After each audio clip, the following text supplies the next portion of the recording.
Well, hello everyone, and welcome to the podcast. My name is John Clarke, and today our guest is Colin Brennan from Colin Brennan Bloodstock. You can probably hear what Colin does in the background there with the horses winning. But I've known Colin for a few years now. Colin is lives in Ocala, Florida, and has a house there, and his farm and his operation is there. And we definitely want to talk to Colin about all of that. He's here at the sale um, for his consignment. He's got nine yearlings catalog. Colin, welcome to the sale. Thanks for having me, John. I appreciate it. And we'll ask Colin to talk about his consignment and also about a relatively new venture that he has called 352 Ventures, which is a pinhooking operation from weanlings to yearlings, and we'll talk about that too. But before we do, we just had a fantastic Saratoga Maine sale a few days ago, and $12 million horses and the day one sales topper of 3.4 million and a day two into mischief colt sales topper of for that day anyway of 2.4 million. So Colin is a close follower of all the sales, and I'd just like to get some general observations about this recent Saratoga Maine sale, Colin, if you will. I, at the looks of things, I was, of course, following it remotely. I was back home in Ocala, putting the finishing touches on these guys before we ship them up. But of course, we follow everything every night and try to watch live and check the results, listen to everything on social media. But between that and speaking with some colleagues, everyone said there was a great buzz around the sales grounds. It was very busy, very well stocked, great attendance, as you expect with the Saratoga, the first sale atmosphere.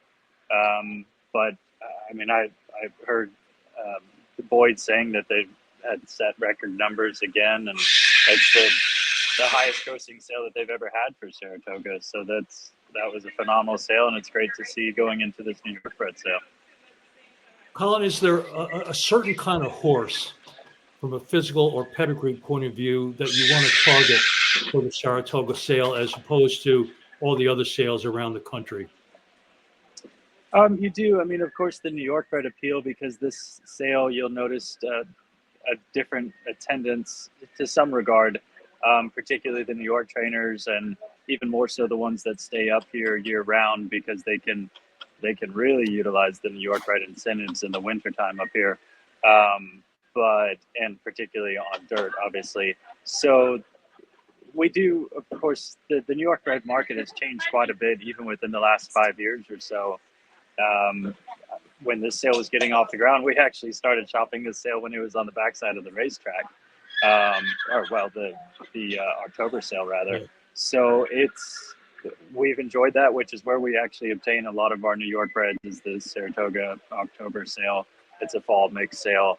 And the overall physicals, I think everyone would agree, have improved year after year, and therefore so have the prices, and naturally the attendees are drawing more attention, and people are just buying good horses that come out of here, and they're holding their own, not only in New York bred company anymore, but they're holding their own in open company, and therefore the breeders and the owners are being rewarded for that. Just to go back to the main sale for a minute, the one that we had just a couple of days ago, I always think of that as an end user sale, meaning that the buyer wants to buy to race and not buy to resell at a 2-year-old sale. Is that the way you look at it, Colin, also? I would, particularly because of the price points. In most cases, that's why. I mean, obviously, you can't pinhook. Well, it would be very difficult to pinhook a horse at 3.4 million, and even any of those higher prices. Of course, the higher the price, the greater the risk for it all to work out as a 2-year-old and to be a profitable endeavor. But generally, it's so well attended by the principals in the industry, the global industry, really. And particularly by end users. There are still some higher end pinhookers that do well out of here. Tom McCrocklin, for instance, I noticed he had bought a handful in the first sale, and you do see a handful of the other high end pinhookers that will shop the sale. And in some cases, it could legitimately be for shopping, and others, it's to see what else is out there, see the market, see the pedigrees, and get an idea of just keeping your thumb on the pulse of the industry. Yeah. The recent sale is a yearling sale. The sale that you've got the consignment for, the New York bred sale, is a yearling sale. But there are 2-year-old sales, of course. Why would I want to buy at a yearling sale as opposed to a 2-year-old sale where I can actually see the horse run an eighth of a mile or even a quarter of a mile and have that horse be closer to being a racehorse, because horses start racing, many of them at 2 or 3. So what do people think about in making that choice? Well, it's personal preference. I mean, there are plenty of people that will shop both. I mean, they'll shop yearling sales and 2-year-old sales. Most agents do, but just depending on what their clientele bases are, and or if it's an end user. Now, there is some of the perception of horses that have to go to a 2-year-old sale are trained a little bit differently, a little bit more forwardly to make it to those early spring sales, whereas horses that are meant for training all along, you could take a little bit more time on them. But even so, at the end of the day, if you're trying to make Keeneland for those early races in April, you need to be pretty well prepared for that. Yeah. But it's again, it's personal preference. There's several other factors that can come into play, but and you could argue in some cases you could purchase a horse at a better value as a yearling, because hence the whole idea of pin hooking, that if that horse did go on and perform well, it would cost you even more as a 2-year-old. Yeah. I see you moving out of the lane there, yeah. Colin. I just want to pause for a second and find a better backdrop. Okay. Hey, Jose, I'm doing a video. We'll do this one last after you throw that up there. Yeah. Okay, thank you. This makes it all more authentic at the sales, so that's a good thing. Sorry about that. Well, everybody was all excited, of course, about the $3.4 million not this time colt sold by Nardelli Sales, Kim Nardelli, and purchased by Donato Lani. If we could put up a video, the walk video, now there's a standing picture, and there's the horse walking. I'm not the best judge of a horse, but even I can tell that the physical is just tremendous. And I always want to see the horse walk. Could you take over, Colin, and tell us what you see there? So he's a good active mover. He's a very good looking colt. Seems to have good size to him. Of course, I'd seen the video, naturally had to look it up after the sale. We had a filly out of this family as well, Licorice Maryland, that Chad Brown had trained for White Birch. But this colt, of course, not this time as hot, but he just has a pretty cool vibe for him. Just even across the video, he's got good energy, a good active mover. He covers the ground effortlessly. From the video, he looked to be pretty well conformed, and he must have been, obviously, to be at that price point. And again, not this time is a huge help right now. He's on fire with Cogburn setting a world record on the turf. Next is drawn some appeal, of course. Epicenter, not this time, has really proven himself to be the real deal.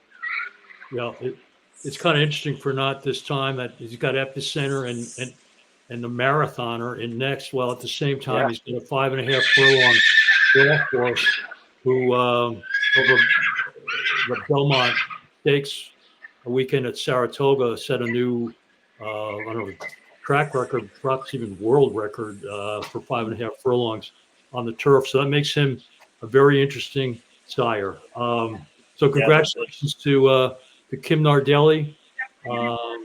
And we'll move on, Colin, to the reason you're at the New York bred sales. I know you've got 9 yearlings cataloged. Did they all make it to the sales, or could you leave one at home? Unfortunately, we had to scratch 2, so we're down to 7 now.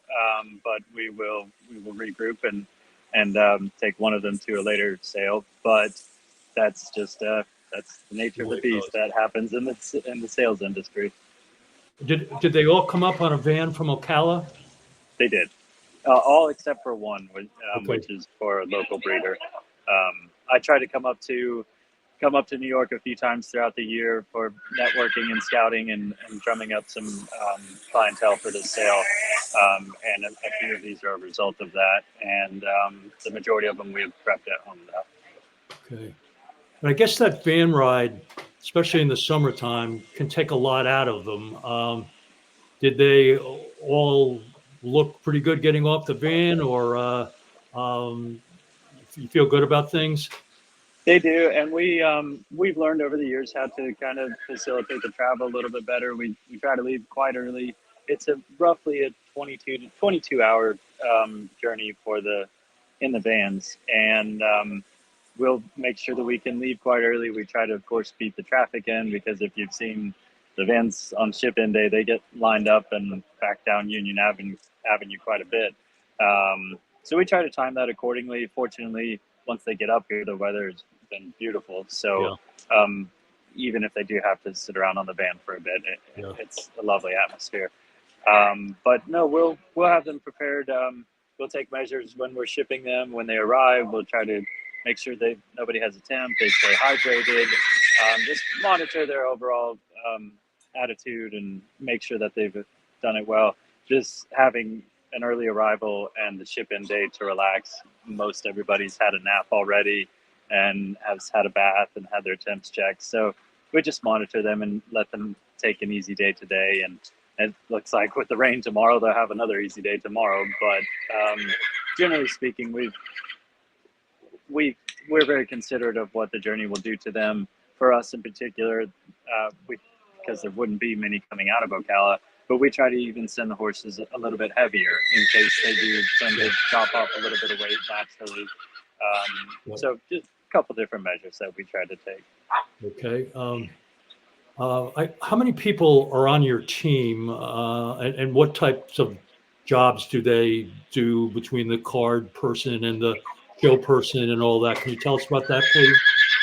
So the numbers are reflective of how many horses we have at each consignment.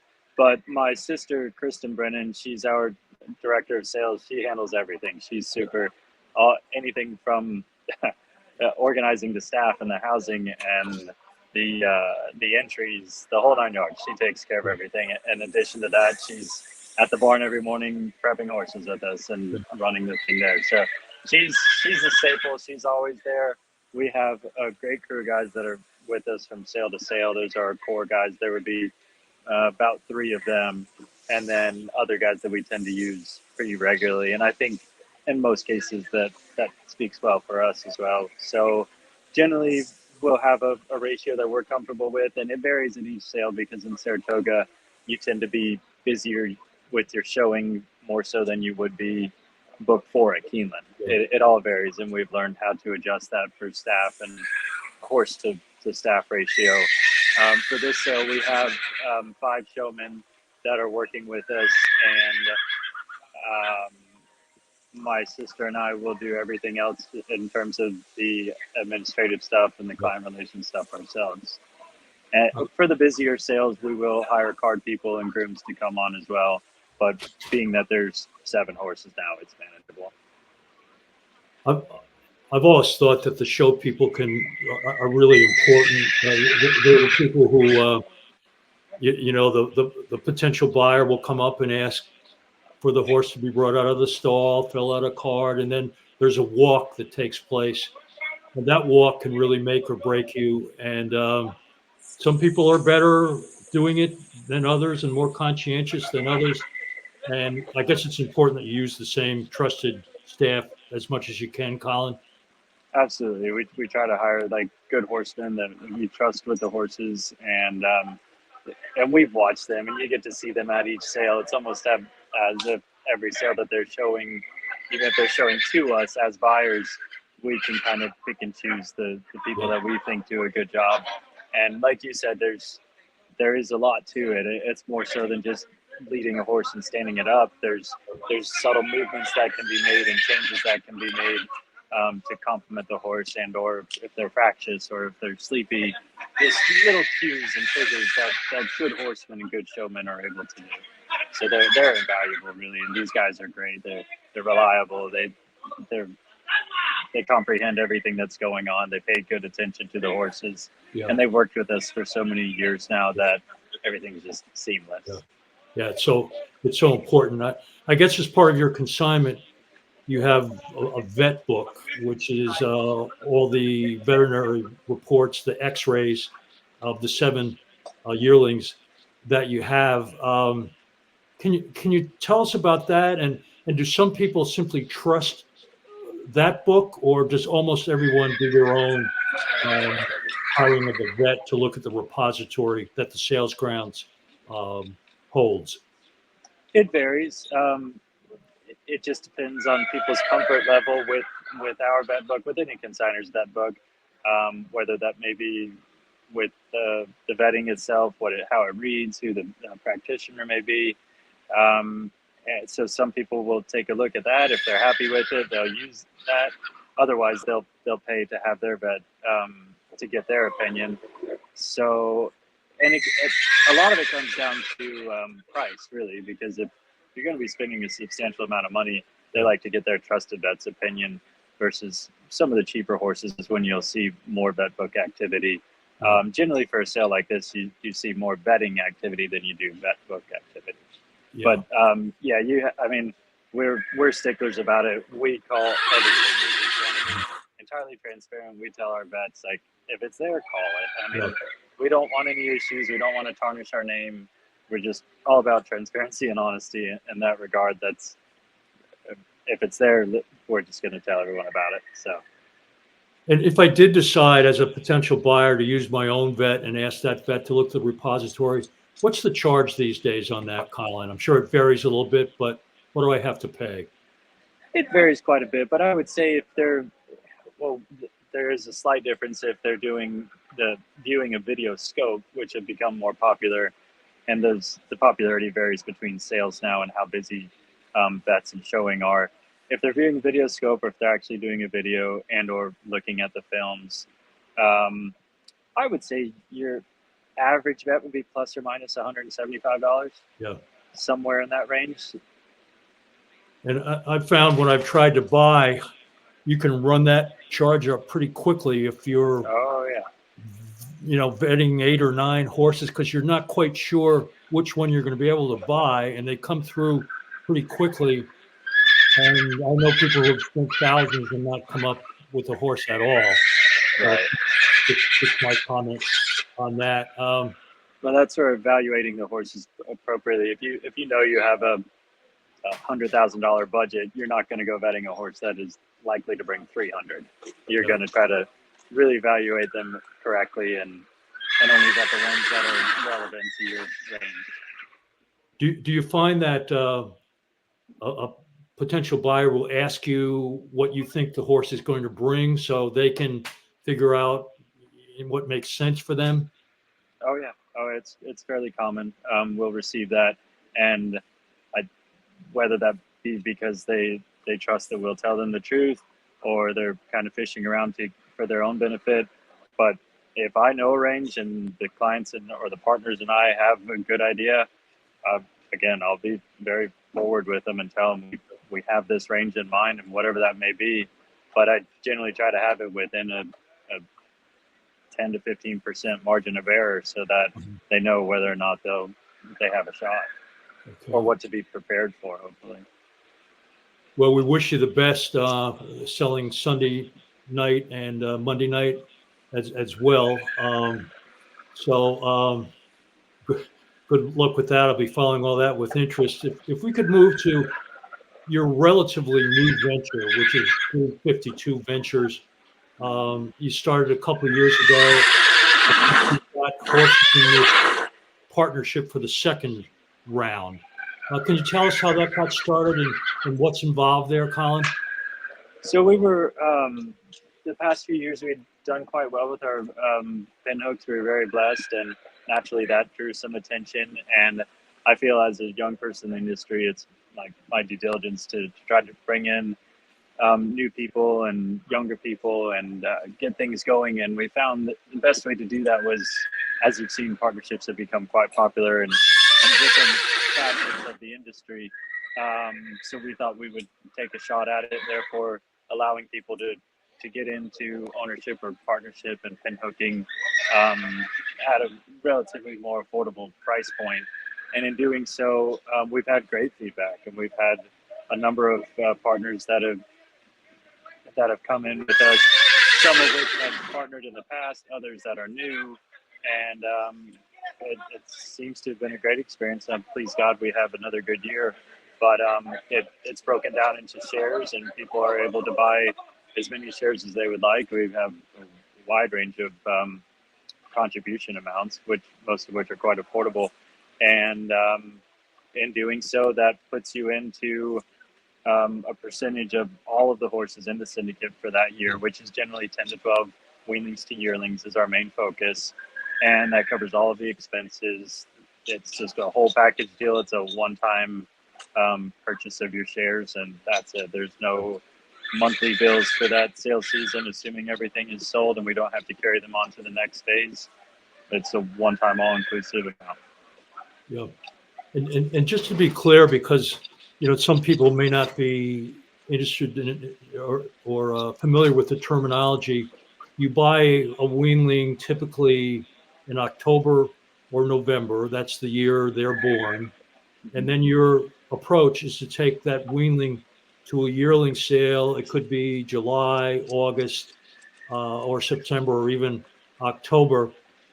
And I guess, Colin, it's a value added thing. The horse is bigger, closer to being a racehorse, but hopefully you've been able to improve the physical, the conformation of that horse, the way the horse walks, or perhaps even the pedigree or the sire. Race horses have improved. Could you just talk about what you're trying to do, getting them from the fall to the summer or the next fall? Well, so first off, I should say pinhooking is changed a fair bit over the last few years. The market's sort of condensed, so to a higher end appeal. So we keep that in mind, that you're trying to buy better pedigreed horses and better physicals. And naturally, as we're narrowing down based off of our first looks of a physical, then we'll then take into consideration what if their families are active. If you look and there's an active 2-year-old out there that's in the first dam, then that bodes well for, you'll likely have pedigree updates by the time you resell it, or any other siblings. But and then of course, if the sires are hot, you have to be careful what part of the career the sires are in. Yeah. And just make conscious investments. And if there's sires that have more appeal than others for various reasons, then you try to target those. Generally speaking, with pinhooking, freshman sires are a pretty safe bet, because beyond that, it can get expensive to be purchasing the proven sires, the very good ones. Yep. But again, now the market has adjusted that those higher end pinhooks seem to be the focus. Yeah. Well, I guess the beauty of the freshman sire, just to be clear, is that their progeny has not had to run yet. So right. So it's everyone's imagination. Yeah. Yeah. Which imagination is also part of the conformational aspects of it, because they can make fools of us all, and they always do. But what you're looking at is a weanling and a yearling, and hopefully you have some insight with the pedigree, whether it be, fortunately, working for my father for years, we've seen a lot of different horses come through our gates, and knowing, okay, well, I remember that mare, how she looked as a yearling or as a 2-year-old, what she turned out looking like, and that will help you gauge what they should end up looking like, and comparing that with the whole pedigree. But then again, at the end of the day, for us and for the buyers from us, it's our imagination as to what they will turn into. Colin, how many horses do you have in this year's 352 Ventures? We have 10 this year. 10. Yes. So a little bit less than last year. and that may be, I remember you saying that you wanted to move the quality up just a bit, so you probably had to pay a little bit more this year for the horses. Exactly. We basically spent the same amount of money, but we just bought horses at a higher price point Yeah. because that seems to be again where the market is heading. Okay. Well, that's great. Well, finally, I want to ask you the same question I asked another young guy in the business in a former podcast, Joe Migliore, another guy who grew up in a racehorse family. And the question is, did you ever want to be an accountant or a priest or an electrician or anything else other than the horse business, or was it always going to be horses? It was pretty well paved in my pedigree that this is what I've always wanted to do. I do quite enjoy doing woodworking, and I thought that would be something I would like to do in terms of building. But when I was 13 years old, I remember I'd worked a few sales for my dad, and we were down in Calder, and I loved it. And I told him then, I said, this is what I want to do. And since then, we've just been, I've worked for several different reputable people around the world and trying to build my resume in multiple facets of the industry to the point which we've settled with doing Colin, Brennan, Bloodstock, and that's truly what we enjoy doing the most. Well, we wish you the best. Thank you very much, Colin, for agreeing to be on the podcast, and we'll all be following the sales. And Colin's in Barn 5 on the sales ground. If you want to come over and buy a horse, he is definitely your man for that. So, Colin, hope to see you at the sales. I look forward to it, John. Thanks for having me. Thank you. Bye-bye. Take care.